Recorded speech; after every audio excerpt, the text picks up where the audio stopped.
pasangan yang baru saja pindah. Kaget mendapati pasangan itu tidak pernah menutup tirai ketika mereka wik-wik.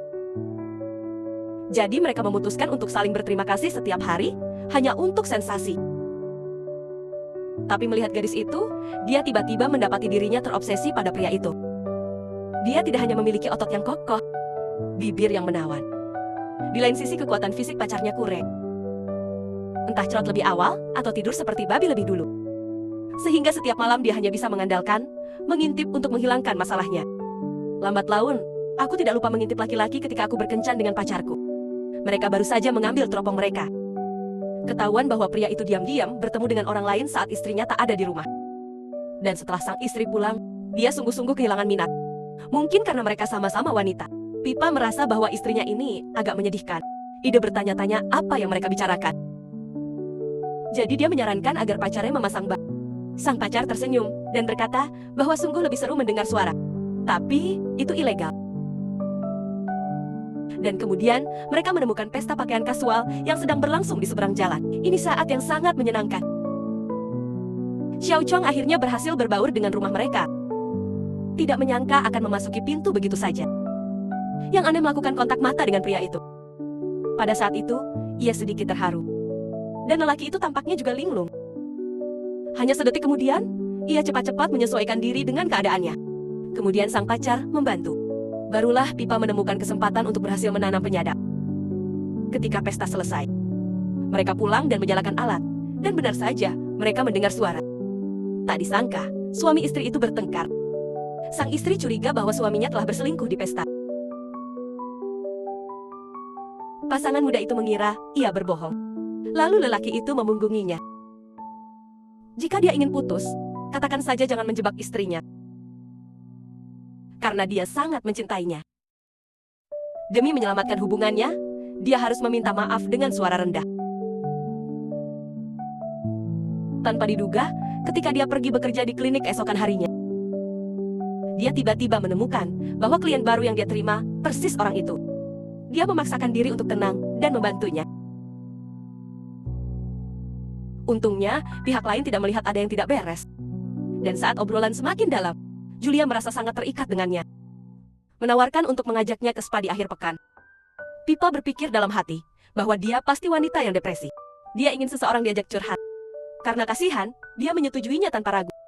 Ketika pacarnya tahu, dia tak percaya. Itu terlalu kebetulan. Pipa berpikir dia bisa mengatakan yang sebenarnya. Tapi pacarku tidak berpikir begitu. Katakan itu urusan keluarga orang lain. Pipa memutuskan untuk bertemu lebih dulu. Dan baru saja bertemu Julia, benar saja, dia mengenal dirinya dan suaminya. Dia menyesal karena melepaskan karir modelingnya yang hebat agar bisa menikah. Kupikir aku akan menuai cinta yang bahagia. Suami menjadi semakin kompleks. Nyeleneh. Lihatlah dia terluka. Pipa benar-benar menyesal. Itu adalah rekaman diam dayung terhubung ke rumah Julia malam itu. Suamimu mengkhianatimu. Tapi saat Julia mengambilnya, dia tertegun. Lalu aku melihat sekeliling dengan panik. Pipa menulis kalimat lain. Di tempat sampah toilet adalah alat kejahatan yang digunakan suamimu.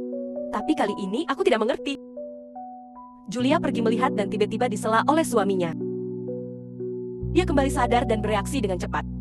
Setelah suami asal-asalan, dia pergi ke toilet untuk mencari. Aku tidak ingin dia benar-benar menggali sesuatu. Dan Julia ambruk, lalu pacar Pipa ikut. Saya kebetulan melihat adegan ini, dan langsung mengerti bahwa pacar saya mengatakan yang sebenarnya. Salahkan dia karena membuat orang sedih. Anda tidak bisa hanya menonton Pipa berdebat dan melihatnya ditipu, kan? Dia juga untuk kebaikan pihak lain. Detik berikutnya, Julia mengambil pisau dan berjalan ke arah suaminya yang sedang tidur. Melihat keadaan menjadi tidak terkendali, pacar ingin melapor ke polisi. Pipa berpikir itu akan mengekspos mereka untuk memata-matai. Keduanya tidak bisa bertahan. Dan mereka lega. Untungnya tidak ada pembunuhan. Tapi aku terbangun keesokan harinya. Pipa ngeri mendapati Julia akan jatuh bersimbah darah. Dan suaminya memeluknya dan menangis. Keduanya dibutakan. Aku tidak pernah membayangkan akan berakhir seperti ini. Ini membuat sang pacar semakin membenci perilaku Pipa-Pipa itu. Baru saja bertengkar hebat dengannya dan ingin melarikan diri dan pergi. Pipa memohon padanya untuk tidak menghadapinya sendirian. Tapi pacarnya tetap memilih putus. Meninggalkan Pipa sendirian, keesokan harinya ia mendapati pria itu pergi ke bar sendirian. Entah mengapa tubuhnya mau tak mau mengikuti. Mungkin karena mata yang peduli terlalu kuat. Ia segera ditangkap oleh pihak lain. Pria itu dengan cepat mendatanginya, berbicara kepadanya tentang skala moral hubungan gender. Dan pria yang mengobrol itu tampak tak begitu sedih lagi. Menawarkan untuk membawanya pulang untuk pemotretan. Nyangka itu foto skala besar. Dan kemudian berhubungan badan dengannya. Malam itu, mantan pacarku tiba-tiba pulang, mengambil teropong dan menonton setelah meminum minuman di kulkas. Kebetulan, melihat mereka bersama, Pipa terbangun keesokan harinya, dan pulang begitu ia membuka mata. Tapi pemandangan di depanku seperti baut dari biru. Mantan pacar bunuh diri. Dia meletakkan semuanya pada dirinya sendiri. Momen jangan menyalahkan diri sendiri. Lagi pula, kau sudah putus? Pipa memutuskan untuk bersantai. Malam harinya, para pria mengadakan pameran fotografi. Melihatnya datang. Pria itu terkejut. Ia mengungkapkan keinginannya untuk melihat karyanya. Tapi ketika seorang pria naik ke panggung untuk menjadi tuan rumah, ia harus berterima kasih pada satu orang atas bantuannya. Dan ia tercengang. Karena ia mengundang Julia yang mati. Aku melihatnya mati dengan mata kepalaku sendiri, sekarang berdiri di sini dengan utuh. Masih belum tahu apa yang sedang terjadi. Mereka menurunkan tirai pada pekerjaan mereka. Dan untuk sekejap, dia duduk di sana, seperti tangkai. Bagaimana acara jadi seperti ini? Kemudian pasangan itu mulai menjelaskan. Ternyata pasangan itu tinggal di seberang. Mereka sedang diawasi sambil saling menatap. Foto bermesraan dengan pacarku dan adegan bunuh diri terakhir. Kerumunan di tempat kejadian seketika pecah. Dan Pipa tidak merasakan apapun selain rasa malu total. Luar biasa masuk ke rumah mereka. Mendapati mereka memasuki sebuah lotek. Semua hal di atas diawasi. Sedih dia menghancurkan semua peralatan. Tapi itu tidak akan mengembalikan reputasinya. Dan mantan pacar mati yang tidak bersalah. Setelah duka, kami hanya bisa memilih pindah. Dan pasangan ini tidak hanya terkenal dan menghasilkan banyak uang karenanya. Beberapa media mempertanyakan pendekatan mereka sebagai tidak etis. Julia segera menyebutkan bahwa mereka telah sepakat untuk mengikuti percobaan syuting ketika mereka menandatangani sewa. Tapi mereka tidak pernah membaca persyaratannya dengan teliti. Karena mereka hanya bisa menyalahkan diri sendiri. Pasangan itu sangat bangga. Tapi malam itu mereka mendapat pesan dari printer lagi. Pipa mengaku tahu bahwa mantan pacarnya tidak bunuh diri, tapi dibunuh oleh Julia. Keduanya tiba-tiba panik, melihatnya di seberang dan mengejarnya. Kecapi malang itu dengan cepat terpojok. Dia memohon untuk tidak bunuh diri. Dan setelah beberapa penyelidikan, Julia mengetahui bahwa dia tidak punya bukti untuk membuktikan bahwa dia membunuh pria itu sendiri. Mungkin kebanggaan orang-orang yang berkuasa yang membuatnya merasa nyaman. Ia mengaku bahwa ia melakukannya. Malam itu, ia memasukkan racun ke dalam minuman di kulkas. Mantan pacarnya meminumnya dan tertidur, lalu menggantungnya dengan tali.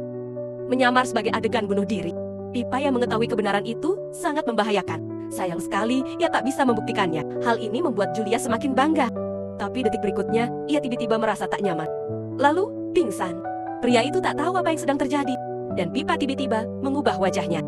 Berarti mereka meracuni anggurnya. Tak lama kemudian, pria itu mulai merasa pusing juga. Ia memaksa pihak lain untuk melihatnya lebih dekat. Tuliskan penampilannya. Karena ini adalah kali terakhir ia akan melihatnya dalam hidupnya. Tapi Pipa tak ingin membunuh mereka. Sebaliknya, mereka menyeret mereka ke klinik mata tanpa permisi. Mereka merusak kornea mata mereka dengan mesin itu. Tak lama kemudian, penyewa baru datang ke apartemen Pipa, baru saja pindah. Mereka juga sangat mungkin menemukan pasangan yang bisa melihat bangunan berlawanan. Tapi pasangan itu terbangun dalam keadaan buta. Mulai sekarang, aku hanya bisa hidup dalam interpretasi orang lain seumur hidup. Tak lagi mampu memoti-moti orang lain. Pipa menganggap ini adalah pembalasan terbaik bagi mereka.